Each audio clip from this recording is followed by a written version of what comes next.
আমরা যারা উষ্ণপ্রধান এলাকায় থাকি তারা গোলাপের সৌন্দর্য উপভোগ করি শীতকালে। অর্থাৎ এক কথায় বলতে গেলে শীতকাল এলেই ফুলের সৌন্দর্যে গোলাপ ভরে ওঠে। কিন্তু এই ফুল আনার যে প্রক্রিয়া সেটা চলতে থাকে সারা বছর। সারা বছর ধরে আমাদের গোলাপের পরিচর্যা চলতে থাকে। পর্যাপ্ত পরিমাণে খাবার দেওয়া, পর্যাপ্ত পরিমাণে আলো, নির্দিষ্ট পরিমাণে বেড়ে ওঠার পরিসর তৈরি করা, সবটাই কিন্তু সারা বছর ধরে আমরা করে থাকি।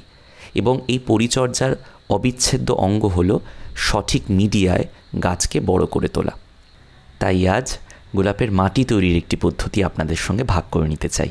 চলুন শুরু করা যাক। মাটি তৈরি করার জন্য আমি যে সমস্ত উপকরণ আজ ব্যবহার করছি তাকে দুটো ভাগে আমি ভেঙে নিয়েছি। এখন আপনারা যে সমস্ত উপকরণ দেখতে পাচ্ছেন তাদের নাম দিয়েছি আনুষঙ্গিক উপকরণ। এখানে আছে সর্ষের খোল, নিম খোল, হাড় গুঁড়ো, শিংকুচি, রক্তসার, বাদামি সিভিড বা ব্রাউন সিভিড আর ট্রাইকোডার্মা ভিরিডি বা ট্রাইকোডার্মা ভেরাইড। এবার এই বাদামি সিভিড বা ব্রাউন সিভিড নিয়ে আমি টুকটাক কয়েকটা কথা বলতে চাই।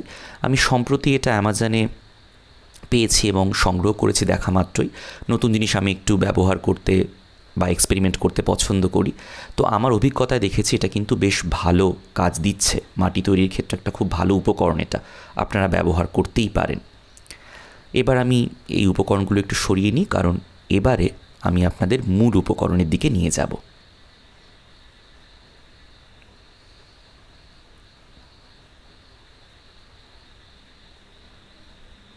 আমাদের প্রাথমিক উপকরণের প্রথম এবং প্রধান উপকরণটি হলো মাটি।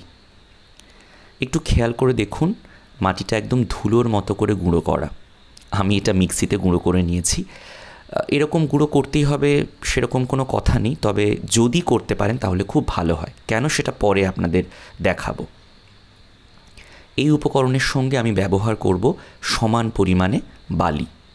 এবার বালি যখন ব্যবহার করছেন তখন খেয়াল রাখবেন একটু বড় দানার বালি হলে খুব ভালো হয়। আমি এখানে খুব মিহি দানার বালি ব্যবহার করেছি, হাতের কাছে বড় দানা পাইনি বলে। যদি আপনারা বড় দানার বালি পান তাহলে খুব ভালো, সেটাই ব্যবহার করবেন। বালি যখন ব্যবহার করছেন তখন বালির মধ্যে থাকা বড় কাঁকড় বা যে সমস্ত বালিচালা পাথর যেগুলো আমরা পাই, সেই সমস্ত পাথর যদি খুব বেশি মাত্রায় থাকে তাহলে আপনারা সেগুলো একটু সরিয়ে নিতে পারেন, বা চাইলে আপনারা রেখে দিতেও পারেন, তাতে কোনো অসুবিধা হবে না। পরবর্তী যে গুরুত্বপূর্ণ উপকরণ সেটা হলো গোবর সার। আমি এখানে সমান পরিমাণে গোবর সার ব্যবহার করছি। গোবর সার ব্যবহার করার ক্ষেত্রেও মাথায় রাখবেন যেন পরিষ্কার হয়। এবং আমাদের শেষ মূল উপকরণ হচ্ছে পারলাইট। পারলাইটের যে কণাগুলো আমি এখানে ব্যবহার করেছি দেখতেই পাচ্ছেন, খুব বেশি ছোট কণা নয়, আবার খুব বড় কণাও নয়। তো এটা খুব গুরুত্বপূর্ণ। আর এই চারটে উপকরণ ব্যবহার করার পর মাটিটা মাখানোর আগে অবশ্যই একটু জল নেব আমরা, পুরো উপকরণকে হালকা আর্দ্র করে নিতে। কেন সেটা এবার আপনারা বুঝতে পারবেন। আমি এবার মাটিটা মাখতে শুরু করলাম। এই পুরো প্রক্রিয়ার সবচেয়ে গুরুত্বপূর্ণ অঙ্গ হচ্ছে মাটিটা ভালো মতো মাখানো। এর চেয়ে গুরুত্বপূর্ণ আর কিছুই নেই। সেই জন্য আমি এই ভিডিওতে একটা দীর্ঘ সময় ব্যয় করেছি আমি কিভাবে মাটিটা তৈরি করছি, কিভাবে মাটিটা মাখছি সেটা দেখানোয়। ভালো করে ধৈর্য ধরে ভিডিওটা স্কিপ না করে পুরো প্রক্রিয়াটা দেখবেন। এটা কিন্তু অত্যন্ত গুরুত্বপূর্ণ। মাটি আপনি যত ভালো করে মাখবেন, বিশেষ করে যে মূল উপাদানগুলো আপনারা এখানে ব্যবহার করছেন, সেই মূল উপাদানগুলোকে আপনারা যত ভালো করে মেশাবেন, যত মূল উপাদানগুলো একে অপরের সঙ্গে মিশে যাবে, ততই জানবেন আপনার গাছ খুব ভালো মতো বড় হয়ে উঠবে এবং ততই এই মাটির গুণাগুণ গাছের কাছে পৌঁছে যাবে। এটা কিন্তু অত্যন্ত গুরুত্বপূর্ণ একটা বিষয়।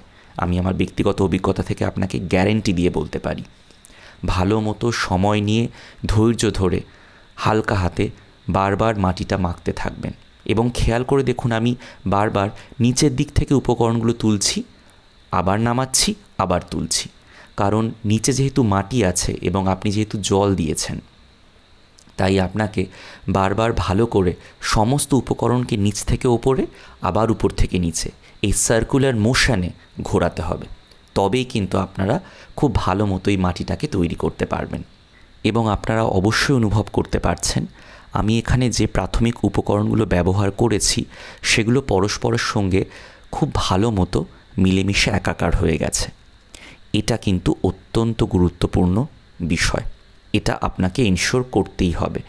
আপনি যে 4টি উপকরণ ব্যবহার করলেন, প্রাথমিক উপকরণ, সেগুলো যেন পরস্পরের সঙ্গে ভালো মতো মিলেমিশে এরকম একটা আলগা মিডিয়া তৈরি করে। এবং এই মিডিয়াকে বাঁধার ক্ষেত্রে আপনি ঠিক কী পরিমাণে জল দিচ্ছেন সেটাও কিন্তু গুরুত্বপূর্ণ। দেখুন আমি মুঠো করছি, কিন্তু একটু চাপ দিলেই যে মণ্ড তৈরি হলো সেটা ভেঙে যাচ্ছে। এই কনসিস্টেন্সিতে যদি আপনি এই মিডিয়াটিকে আনতে পারেন তাহলে জানবেন আপনার অর্ধেক কাজ হয়ে গেছে। এবারে আমরা আনুষঙ্গিক উপকরণগুলো ব্যবহার করতে শুরু করব। প্রথমে ব্যবহার করছি সর্ষের খোল, এরপর ব্যবহার করব নিম খোল, সমান করে চারদিকে ছড়িয়ে দেব।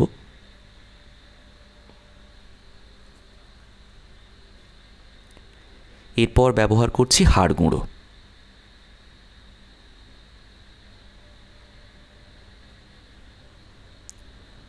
আমাদের পরবর্তী উপকরণ রক্তসার।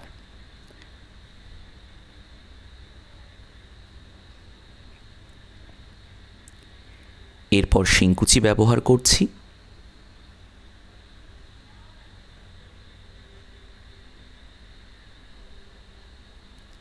আর তারপর ব্যবহার করব ব্রাউন সিভিড। এই ব্রাউন সিভিডগুলো খুব একটা ঝুড়ো নয়, গোটা গোটা পাতা সহ আপনি দেখতে পাবেন। এগুলোকে একটুখানি আপনাকে ছাড়িয়ে নিতে হবে, সেটা আপনাকে একটু নিজে হাতেই করতে হবে। আপনি খুব সহজে এটা মাটির সঙ্গে মেশাতে পারবেন না যদি না একটু ছাড়িয়ে নেন। এটা আপনাকে একটু কষ্ট করতে হবে, একটু সময় সাপেক্ষ ব্যাপার, কিন্তু বিশ্বাস করুন এই উপকরণটি ব্যবহার করে আমি খুব উপকার পেয়েছি। অত্যন্ত ভালো একটি উপকরণ। টুকটাক যে সমস্ত ইম্পিউরিটিসগুলো আপনি দেখতে পাবেন সেগুলোকে সরিয়ে দেবেন, শুধু পাতাগুলোকেই রাখবেন। চারদিকে ছড়িয়ে দেবেন একটু, এবং শেষে আমরা ব্যবহার করব ট্রাইকোডার্মা ভিরিডি বা ট্রাইকোডার্মা ভেরাইড।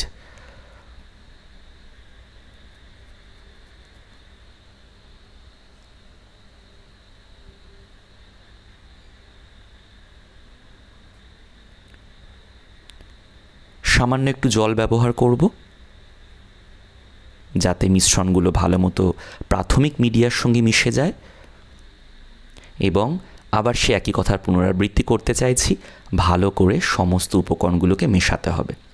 সময় সাপেক্ষ ব্যাপার, কিন্তু কাজটা যদি ধৈর্য ধরে আপনারা একবার করে নিতে পারেন তাহলে অত্যন্ত ভালো মিডিয়া আপনারা তৈরি করতে পারবেন গোলাপের জন্য।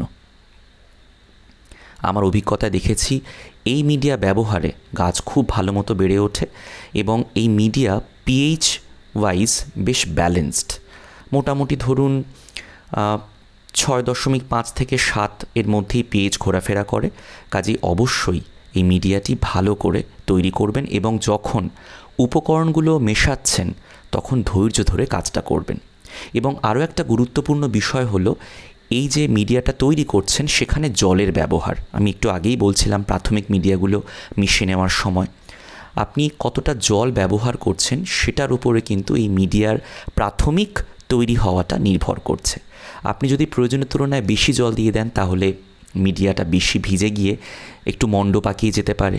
আবার যদি আপনি প্রয়োজনের তুলনায় খুব কম জল দেন তাহলে মিডিয়াগুলো পরস্পরের সঙ্গে মিশবে না। কাজে ব্যালেন্সড ওয়াটার ব্যবহার করা, অর্থাৎ ভারসাম্য রেখে এই মিডিয়াতে জল ব্যবহার করাটা অত্যন্ত গুরুত্বপূর্ণ। এটা কিন্তু মাথায় রাখবেন। প্রথম দিকে হয়তো আপনারা সফল নাও হতে পারেন, হয়তো জল একটু বেশি কম হতে পারে, চিন্তার কোনো কারণ নেই। আস্তে আস্তে দেখবেন সব ঠিক হয়ে যাবে। এবং বেশি জল ব্যবহার করলে এই মিডিয়া আপনারা ব্যবহার করতে পারবেন না এমন তো হতে পারে না। অবশ্যই সেই মিডিয়াও আপনারা ব্যবহার করতে পারবেন। আপনাকে একটু সময় দিতে হবে, একটু শুকিয়ে গেলে আবার আপনারা ভালো করে নাড়াচাড়া করে মিডিয়াকে এরকম যেরকম আমি দেখাচ্ছি ঝুরঝুরে করে তুলতে পারবেন। একটু সময় দিতে হবে আপনাদের, আর একটু অভিজ্ঞতা আপনাকে অর্জন করতে হবে। তাহলেই দেখবেন সুন্দর করে সার্থকভাবে এবং আত্মবিশ্বাসের সঙ্গে এই মিডিয়া আপনারা তৈরি করতে পারছেন। এই মিডিয়াটি তৈরি করার পর উজ্জ্বল আলোকিত জায়গায়, যেখানে সরাসরি রোদ আসছে না এবং যেখানে ভালো মতো হাওয়া চলাচল হচ্ছে, এরকম জায়গায় রেখে দেবেন। এবং প্রতিদিন চেষ্টা করবেন সামান্য জলের ছিটে দিতে আর হাত দিয়ে পুরো মিডিয়াটা একটু নাড়াচাড়া করতে। তাহলে মিডিয়ার মধ্যে হাওয়া চলাচল হবে এবং তাতে যে ইনগ্রিডিয়েন্টসগুলো, যে উপকরণগুলো আপনারা ব্যবহার করেছেন সেগুলো ভালো মতো ব্লেন্ড হয়ে যাবে। এই বিষয়টা কিন্তু আপনাকে এনশিওর করতে হবে। মোটামুটি 15-20 দিন পর আপনি জানবেন আপনার মিডিয়া তৈরি, এবং এই মিডিয়া ব্যবহার করে আপনি আপনার নতুন গোলাপ গাছ বা পুরনো গোলাপ গাছ দুটোই সার্থকভাবে বসাতে পারবেন। কেমন লাগলো এই ভিডিও অবশ্যই তা আমাদের জানাতে ভুলবেন না, এবং যদি কোনো জিজ্ঞাসা থাকে তাহলে কিন্তু অবশ্যই কমেন্টের মাধ্যমে জানাবেন। সবাই ভালো থাকবেন, সুস্থ থাকবেন এবং অবশ্যই আমাদের সঙ্গে থাকবেন।